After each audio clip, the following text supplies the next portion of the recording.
This is Lisa from Mobile Tech Review, and today we're looking at the Sony Xperia Z. Finally! Yay! Now this is the import version. This is available from, well, importers online. We got ours from techshop.us, also .ca for you Canadians, and they supplied our review unit here. Anyway, it's got a 5-inch 1080p display, mobile Bravia Engine 2, gorgeous, gorgeous display. And not such a huge phone considering it is 5 inches, really thin, 0.31 inches, glass all around, so it's awful pretty looking and very easy to clean, especially because it's water resistant. You can give this guy a little bath in the sink if you want to, scary as that is. Qualcomm Snapdragon S4 Pro 1.5 gigahertz CPU, wickedly fast, and we're going to look at it now.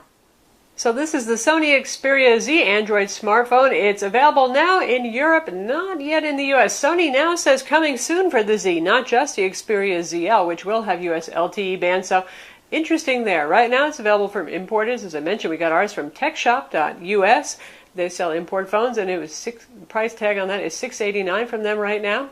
Purple one, a little bit more expensive. This guy's available in your choice of black, white, or purple. Apparently purple is a little trendy and a little spendy right now. Anyway, right here, 5-inch display, full 1080 resolution, mobile Bravia 2 engine, really zingy colors. We're going to show you some videos on this so you can see just how good it looks. Sharp, obviously, great pixel density here. Lovely, lovely. Certainly, it's keeping up with the Joneses, so to speak. The Galaxy S4, the HTC One, also 1080p phones with big displays. Can't fault it. As you can see, there's no hardware buttons here. We have soft buttons right here, which uses a little of your screen wheel to stay it up. And it's also a very thin phone at 0.31 inches. That makes it easier to handle, because a 5-inch phone is not a small phone, obviously, though this doesn't cut a much bigger figure than my Nokia Lumia 920 in terms of height and width, so it's not that huge either. But good-looking phone, glass everywhere, even on the sides. This is supposed to be shatter-resistant, rugged mineral glass. That's what Sony says. You know how glass phones are. You got to be a little careful. I'm sure that one should be careful with this. Clean look over here. We have our 13 megapixel camera here with LED flash, autofocus, Exmor sensor. This also does HDR, not just for photo, but for video, which is pretty unusual. You can see a little NFC sticker right here because, well, it has NFC. All the ports are sealed in because it is water resistant. It's supposedly up to 1 meter. You can give this a little rinse in the sink. You can splash it up and life will not end. At least your phone's life won't end. So that means little sealed rubber doors for everything. Our headphone jack, for example, under that door right there. On the side, 2 more doors. Now, Sony does a good job of kind of integrating some of these into the design. You really have to hunt for them at first, in fact. So right here, we have our micro SD card slot. Excellent to be able to expand storage. This has 16 gigs of internal storage. Of course, you can use SD, SC, and XC cards with this to really expand storage. Here you can see this is for a charging dock. Interesting, these are obviously always exposed. There's no cover over here, but I guess that's okay in terms of getting wet because, well, Sony didn't choose to cover them. Another little door right there, and there's our micro USB port. That is for charging, syncing, and so on.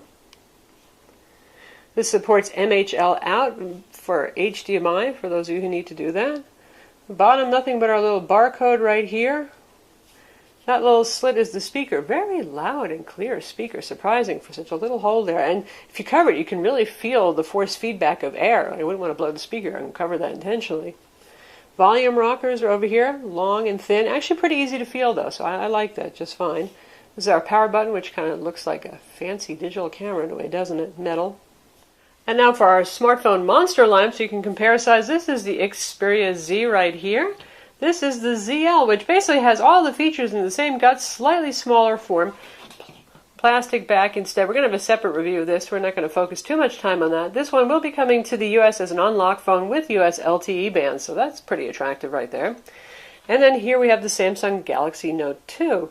5.5-inch screen, big guy right here. So let's compare the size. So side by side with the Note 2, obviously the Note 2 5.5-inch screen is going to be a bigger phone. It's also a bit thicker phone too. Makes the Sony a little bit easier to handle, though. It's not quite so large.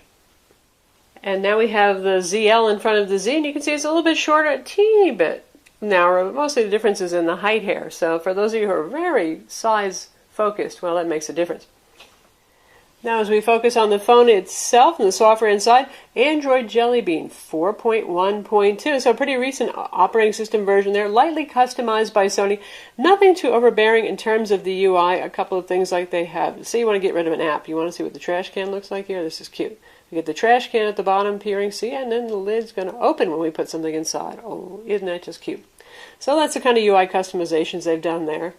They've got their wireless control widgets over here, pre-installed weather widget, and some Sony application widgets. Now, speaking of Sony software, there's plenty of that on here. Sony does have a pretty large ecosystem for their music offerings, for their video offerings, and for the applications. And we've seen this on previous Sony Ericsson smartphones and Sony Android tablets. They provide their own diagnostics app here with shortcut to downloads. Crackle, I've downloaded. That's Sony's streaming free music service right there. Facebook's preloaded on it. They have a file manager. We have our normal Google suite of applications on here, Google+, Google Maps, Google Navigations, all on board. They add McAfee Security on here. And we have media remotes so you can control your TV. That's pretty popular these days. We see that on the HTC One and on Samsung Galaxy products as well. So that's always handy. And they do a particularly nice job of actually making it easier to control your AV gear. Less content oriented, really more towards just controlling your AV gear. We've got Google Play, magazines, and books on here. Office Suite for viewing MS Office documents. We've got Sony's Music Unlimited service. They do have a streaming music service. Obviously, they would love if you use it. We've got their movie player on board. We also have Google Play Movies on here. Sony's Social Life, social networking application. I haven't found that it's really any better than using your favorite app of choice for doing that, but it's there. Sony Car, which is pretty much like every car interface that you've ever seen for driving kind of safely.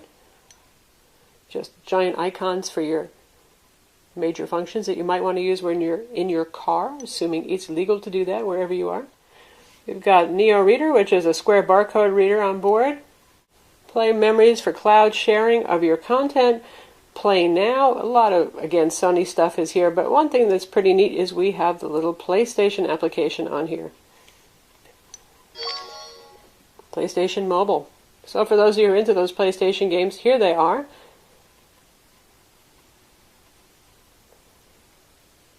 And we can see the selection of games here. We'll check that out by category. It looks pretty much like the same thing you're going to see on your Vita or your PlayStation 3 UI. We'll look at action games.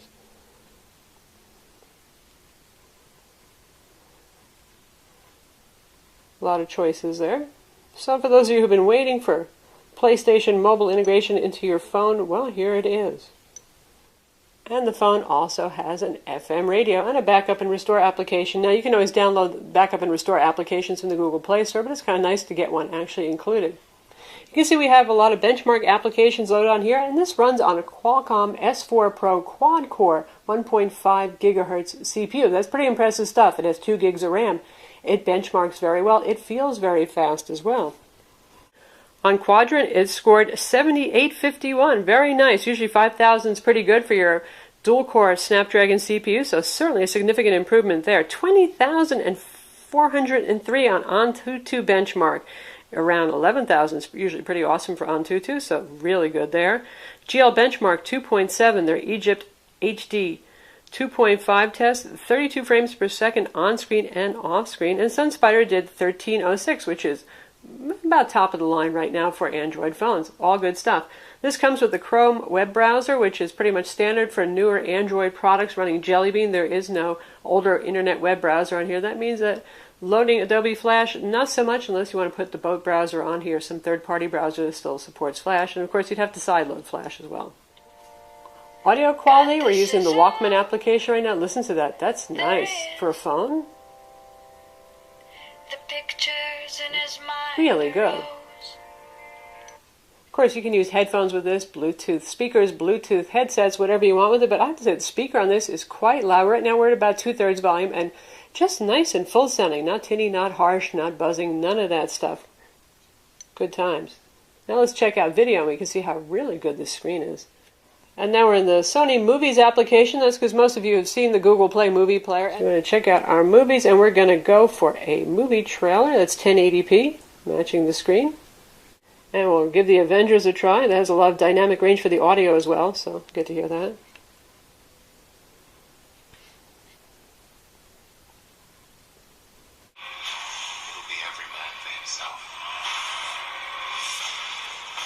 Well, look at the colors here. Oh my gosh, they really pop.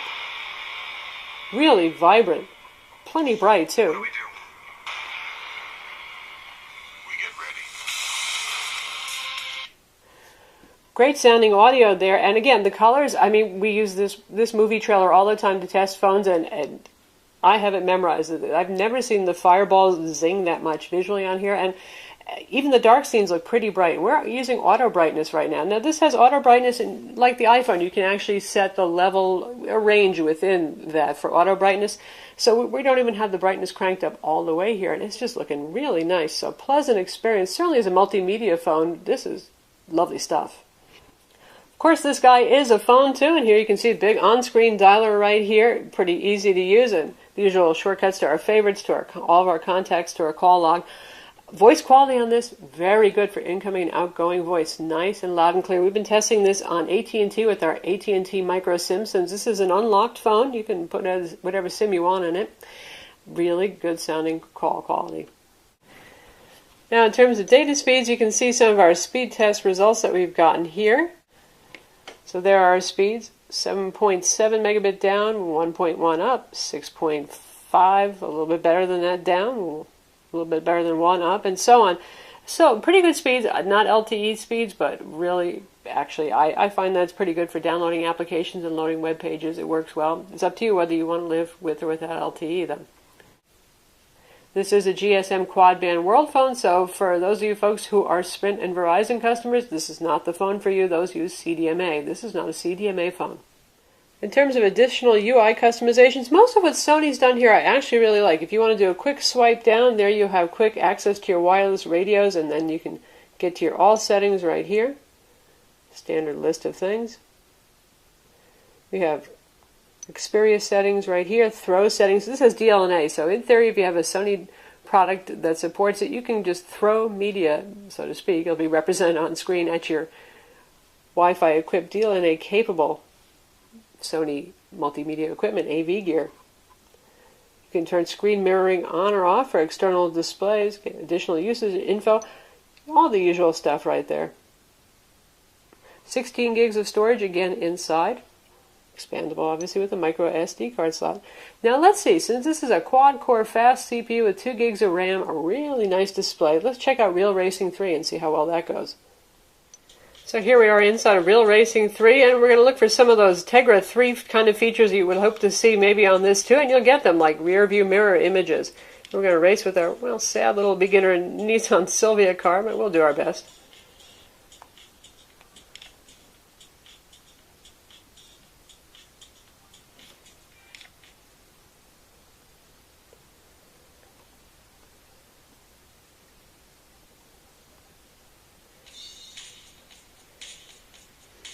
Lovely looking, nice reflections right there on the car.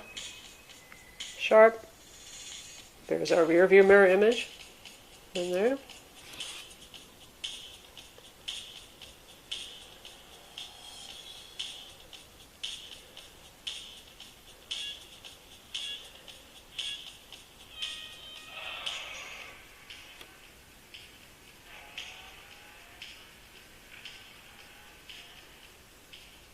Plays very smoothly. The frame rate is just great on this. Accelerometer-based controls, excellent.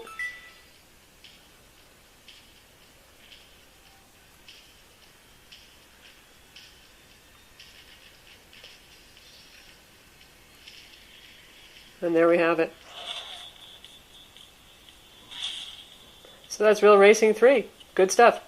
Now for our camera, really excellent 13 megapixel camera, examor sensor on here, HDR, and we're using the auto settings right here, which Sony, well, kind of egotistically calls Superior Auto, or Intelligent Auto Plus. Those of you who have a Sony NEX camera will find a lot of this very familiar up here. And you can see we have normal video burst mode, picture effect, panorama sweeps, changing our screen resolution, and switching to the front video camera, which we're going to stick with the back one right now. And if you want to record video, you hit the little video record symbol. If you want to take a photo, you take a photo. So it's interesting, you have both going on at once, and we can actually shoot a video right here of our little toy. And we can snap pictures at the same time, and it does that silently so you don't pick up shutter clicks while you're recording video. All very quick. Just regular, touch focus right there. We're pretty close to our subject right now. It's giving a little bit of trouble, but it's doing just fine right now. And say we want to go to burst mode.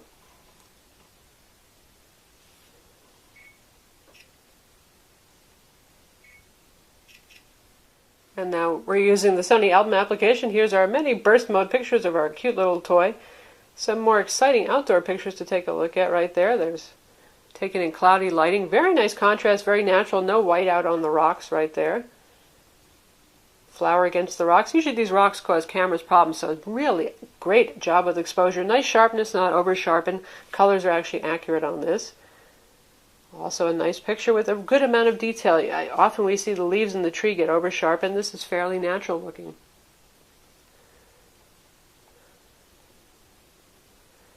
And short video. Here's a test of video. Fairly smooth. I don't hold my hand that smooth, but in terms of frame rate, it's quite good. Very nice camera. If you're a shutterbug, you're going to like this camera a lot.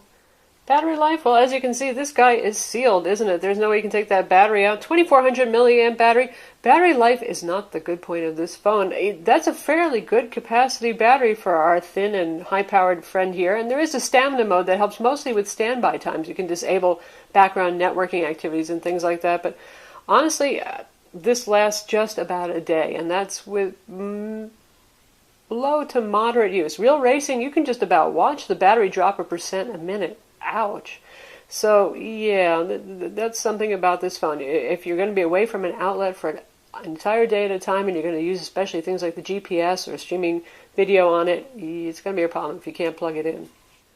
Display viewing angles are pretty good, not as wide as some other phones we've seen. You can see it starts to distort the color a little bit, but honestly, the way most of us use phones, aiming it pretty much within a reasonable angle, sort of at your face, you're going to like it. I'm not going to complain too much about it, but it doesn't have that, wow, you lay it on its side like the iPhone or the HTC One and it looks like it's painted on kind of thing. It looks a little like glass. Well, it is glass. Phone has dual-band Wi-Fi 802.11 BGN, a GPS with GLONASS, Bluetooth 4.0, and NFC. So that's the Sony Xperia Z. Really, really a nice Android smartphone. The problem is right now there's an awful lot of competition. We have the wonderful HTC One, we have the Samsung Galaxy S4 coming, so this guy has, well, it's a bit of an uphill battle there fighting those others, but you know what? I'd say that it really can hold its own. A stunning display on this, really thin, feels great in the hand.